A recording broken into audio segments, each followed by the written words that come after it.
સુરત મહાનગરપાલિકાના municipal commissioner Shalini Agarwal દ્વારા સન 2015 થી 2021ના 9,603 કરોડ રૂપિયાના ડ્રાફ્ટ બજેટમાં સ્થાયી સમિતિ દ્વારા 401 કરોડનો વધારો કરતા પહેલી વખત સુરત શહેરના બજેટનું કદ 10,000 કરોડને પાર પહોંચ્યું છે. આગામી વર્ષે કોર્પોરેશનના ઇલેક્શનને ધ્યાને રાખીને શાસકો દ્વારા બજેટમાં શિક્ષણથી માંડીને પ્રાથમિક સુવિધાઓ પર ખાસ ધ્યાન કેન્દ્રિત કરવામાં આવ્યું છે. બીજી તરફ વહીવટી તંત્ર દ્વારા રજૂ કરવામાં આવેલા ડ્રાફ્ટ બજેટ પૈકી 4,592 કરોડના કેપિટલ ખર્ચના બજેટમાં 441 કરોડનો વધારો કરવામાં આવ્યો છે. આ રીતે જ 5,041 કરોડના રેવન્યુ ખર્ચમાં 10 કરોડનો વધારો કરવામાં આવ્યો છે. શાસકો દ્વારા આજે મંજૂર કરવામાં આવેલ બજેટમાં 4,903 કરોડ રૂપિયા કેપિટલ ખર્ચ અને 5,101 કરોડ રૂપિયા રેવન્યુ ખર્ચ માટે મંજૂર કરવામાં આવ્યા છે. આ સિવાય પહેલી વખત શહેરના 18 અને 24 મીટરની પહોળાઈ ધરાવતા તમામ રસ્તાઓને સિમેન્ટ કોન્ક્રીટના બનાવવાનું આયોજન કરવામાં આવ્યું છે. દર વર્ષે ચોમાસાની સિઝનની સાથે જ જર્જરિત રસ્તાઓ વહીવટી તંત્ર અને શાસકો માટે માથાનો દુખાવો બનતા હોય છે. કરોડો રૂપિયાના ખર્ચે રસ્તાઓના સમારકામ, ભ્રષ્ટાચારના આક્ષેપોથી માંડીને રસ્તાઓની ગુણવત્તા અંગે પણ પ્રશ્નાર્થ ઉભા થતા હવે શાસકો દ્વારા ડામરના રસ્તાઓને અલવિદા કરીને સીસી રોડ બનાવવા તરફ ધ્યાન કેન્દ્રિત કરવામાં આવ્યું છે. સિટી લાઇટ ખાતે સાયન્સ સેન્ટરમાં આજે સ્થાયી સમિતિ ચેરમેન રાજન પટેલ દ્વારા સન 2025-26ના ડ્રાફ્ટ બજેટને મંજૂરીની મહોર મારવામાં આવી હતી, જેમાં પહેલી વખત સુરત મહાનગરપાલિકાનું બજેટનું કદ 10,000 કરોડને વટાવી ગયું છે.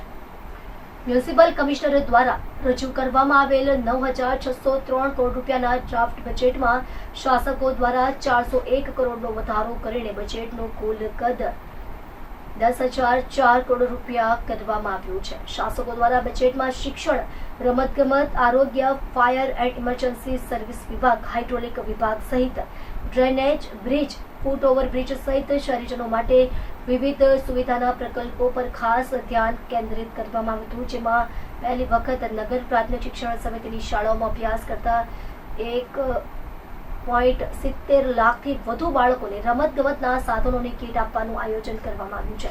આ સિવાય જરૂરિયાત અને ઉપલબ્ધતાને ધ્યાને રાખીને સમિતિની શાળાઓમાં જ નવી આંગણવાડી શરૂ કરવામાં આવશે.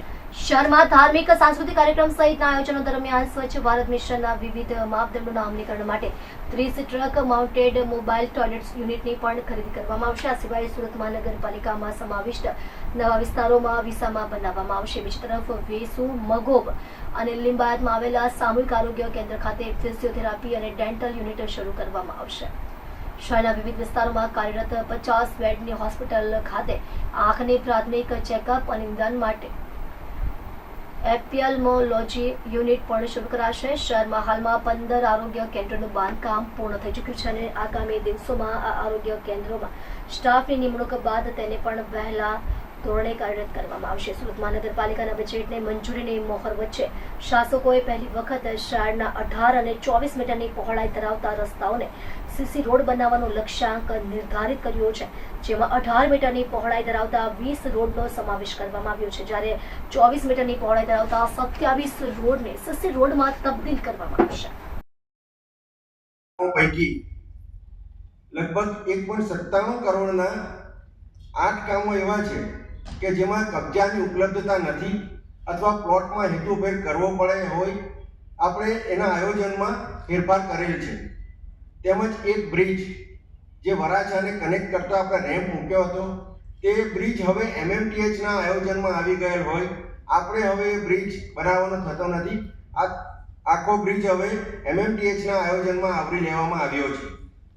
મને જણાવતા આનંદ થાય છે કે ગત વર્ષના કુલ 56 કામો પૈકી 47 કામો એટલે કે અંદાજે લગભગ 84% જેટલા કામો આપણે પૂર્ણ થયેલ છે અથવા નજીકના ભવિષ્યમાં પૂર્ણ થનાર છે. એટલે આપણો સક્સેસ રેટ 84% જેવો કહી શકાય. મ્યુનિસિપલ કમિશનરશ્રીએ રજૂ કરેલ નગર પ્રાથમિક શિક્ષણ સમિતિનું સને 2024-25નું સુધારેલ અંદાજપત્ર અને સને 2025-26નું પ્રાથમિક કેળવણી ફંડનું અંદાજપત્ર તેમજ સુરત મહાનગરપાલિકાનું સને 2024-25નું સુધારેલ અંદાજપત્ર અને 25-26નું ડ્રાફ્ટ અંદાજપત્ર ઉપર આજરોજ સ્થાયી સમિતિએ પુખ્ત ચર્ચા વિચારણા કરી વર્લ્ડ ક્લાસ સિટી ડેવલપમેન્ટનું પ્રતિબદ્ધતા દર્શાવતું મિશન શહેરી વિકાસનું પ્રજા કલ્યાણ અર્થેનું જરૂરી સુધારા વધારા સહિતનું બજેટ રજૂ કરું છું. વધારો કરવામાં આવેલ નથી. કર અને દરમાં કોઈ પણ પ્રકારનો વધારો કર્યા વગર શહેરીજનોને સીધી રીતે સ્પર્શતી લાભકારી જોગવાઈઓ કરીને તેનાથી ઉદ્ભવતા અસંતુલનને ઘટાડવું એ ભારતીય જનતા પાર્ટીની આગવી લાક્ષણિકતા છે. આજ રોજ રજૂ કરાતા સર્વાંગી બજેટમાં સમાજના તમામ વર્ગોના લોકો અને ઘટક ક્ષેત્રોના સર્વાંગી વિકાસ સાથે સુરત શહેરનો વધુને વધુ વિકાસ અને વૃદ્ધિ કરવાની જવાબદારીઓ બમણી કરેલ છે. પહેલા તો આપ સૌ જાણો જ છો કે ગયા બજેટ વર્ષ 2024-25માં સુરત શહેરના નાગરિકોને વધુ સારી ભૌતિક અને સામાજિક આંતરિક માળખાકીય સુવિધા પૂરી પાડવાના હેતુથી સ્થાયી સમિતિ દ્વારા કુલ 154.74 કરોડની જોગવાઈ કરવામાં આવેલી હતી વિવિધ કામો 56 જેટલા કામો માટે. એટલે બ્રિજના કામ હોય કે બીજા કોઈ પણ કામ હોય તેમાં આપણે અમુક રકમની ફાળવણી કરેલી હતી અને એવા 56 કામો હતા. આ 56 કામો પૈકી 63.15 કરોડના 2 કામો પૂર્ણ થઈ ગયેલ છે. આ ઉપરાંત 89.62 કરોડના 45 કામો પ્રગતિ હેઠળ છે. સદર કામો કન્સલ્ટન્સી, અંદાજ મંજૂરી, ટેન્ડર મંજૂરીના સ્ટેજ હેઠળના હોય ઝડપથી પૂર્ણ થશે. તમામ શાળાઓ માટે રમતગમતના સાધનોના કીટનું આયોજન કરવામાં આવેલ છે. ફરીવાર આ વર્ષે પણ શિક્ષણ સમિતિના તમામ વિદ્યાર્થીઓને એક જોડી સ્પોર્ટ્સ યુનિફોર્મ અને એક જોડી સ્પોર્ટ્સ શૂઝ અને મોજા આપવાનું આયોજન કરવામાં આવેલ છે. તમામ વિદ્યાર્થીઓને સ્કૂલ બેગ, સ્ટેશનરી કીટ આપવાનું આયોજન કરેલ છે. આ ઉપરાંત ઘણા વિસ્તારોમાં આંગણવાડીની ડિમાન્ડ હોય છે. તેને અનુલક્ષીને નગર પ્રાથમિક શિક્ષણ સમિતિની શાળાઓમાં વિસ્તારની જરૂરિયાત અને ઓરડાની ઉપલબ્ધતા અનુસાર